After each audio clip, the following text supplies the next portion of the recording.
कारण शेवटी लोकप्रतिनिधी जे आहेत हे लोकांना मूलभूत सोयीसुविधा देण्यासंदर्भात डीपीडीसीमध्ये प्रश्न मांडत असतात. त्यामुळे त्यांना त्यांच्या प्रश्नांना न्याय देणं हे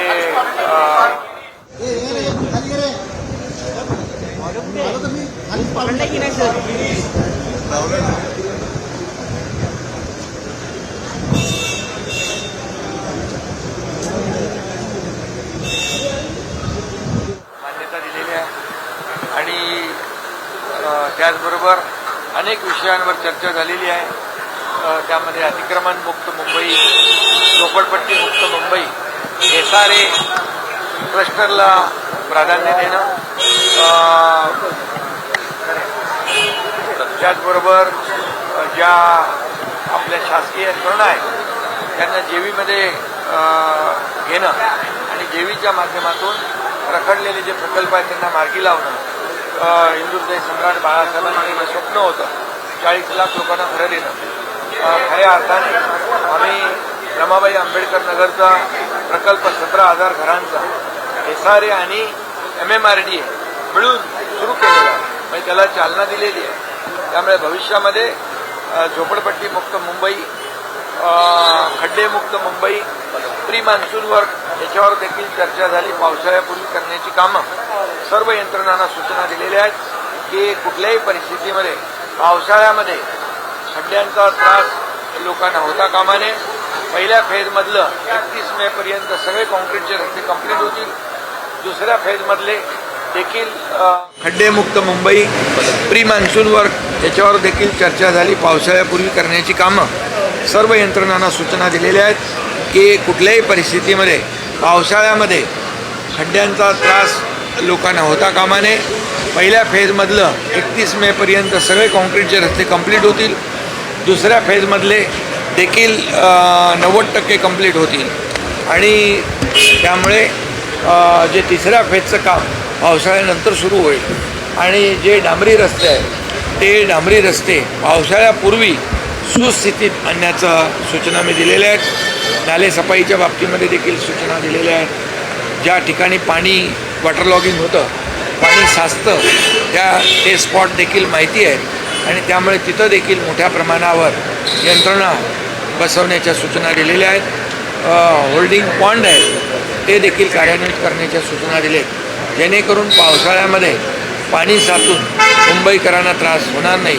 या सर्व सूचना दिल्या. सर्व यंत्रणांनी त्याच्यामध्ये एक टीम बनून काम करावं अशा प्रकारचे निर्देश दिलेले आहेत. त्याचबरोबर मोकळे फुटपाथ हे लोकांसाठी चालण्यासाठी आहे आणि म्हणून महापालिका आयुक्तांना मी सांगितलेलं एक स्पेशल ड्राईव्ह घेऊन हे सगळे फुटपाथ जे आहेत हे फुटपाथ लोकांना चालण्यासाठी असले पाहिजेत आणि हे फुटपाथ सुस्थितीत असले पाहिजेत, फुटपाथ सुरक्षित असले पाहिजे. यासाठी बजेटमध्ये एक वेगळी तरतूद करण्याच्या देखील सूचना दिलेल्या आहेत जेणेकरून मुंबईतले सगळे फुटपाथ आपल्या मुंबईकरांना चालण्यासाठी मोकळे राहतील आणि सुरक्षित राहतील. नक्कीच. पण या बाबतीमध्ये देखील निर्णय घेतलेला आहे. आणि त्यामुळे प्रदूषण मुक्त मुंबई, दादरचा शिवाजी पार्कचं प्रदूषणच्या बाबतीमध्ये IITची नेमणूक केलेली आहे. पण मुंबईतले संपूर्ण मुंबई प्रदूषण मुक्त झाली पाहिजे, प्रदूषण कमी झालं पाहिजे. यासाठी जे काही नॉर्म्स ठरवलेले आहेत त्याची अंमलबजावणी काटेकोरपणे प्रभावीपणे केली पाहिजे अशा सूचना मी दिलेल्या आहेत. त्याचबरोबर जे खाजगी डेव्हलपर आहेत त्यांनी सगळ्या सूचना नियम पाळले पाहिजेत. मग स्प्रिंकलर असतील, त्याचबरोबर जे त्यांना इमारतीला नेट लावून ते सुरक्षित करणे किंवा धूळ मुक्त करणे, मॉनिटरिंग सिस्टीम जी आहे ती देखील आपण हे केलेलं आहे. आणि त्यामध्ये खाजगी डेव्हलपर आहेतच, परंतु ज्या शासकीय यंत्रणा काम करत आहेत, MMRD आहे, MSRDC आहे, BMC असेल, इतर जे काही प्रकल्प करतात त्यांना देखील ते लागू प्रभावीपणे करण्याच्या सूचना दिलेल्या आहेत जेणेकरून प्रदूषणाची पातळी कमी होईल आणि त्याचा फायदा लोकांना होईल. साहेब, बांगलादेशींचा मुद्दा आज उपस्थित केला. बांगलादेशींचा जे रखडलेले प्रकल्प जे आहेत त्याचा पुनर्विकास झाला पाहिजे, याला मोठ्या प्रमाणावर चालना देण्याच्या सूचना ऑलरेडी आपण ती पॉलिसी केलेली आहे. त्यामुळे SRAचं पण क्लस्टर केलं आहे आणि धोकादायक इमारतींचं देखील क्लस्टर केलेलं आहे. त्यामुळे क्लस्टरच्या माध्यमातून मोठ्या प्रमाणावर मुंबईचा पुनर्विकास जो थांबला होता त्याला चालना देण्याचं काम केलेलं आहे. त्याचबरोबर ड्रग फ्री मुंबई ही देखील केली पाहिजे आणि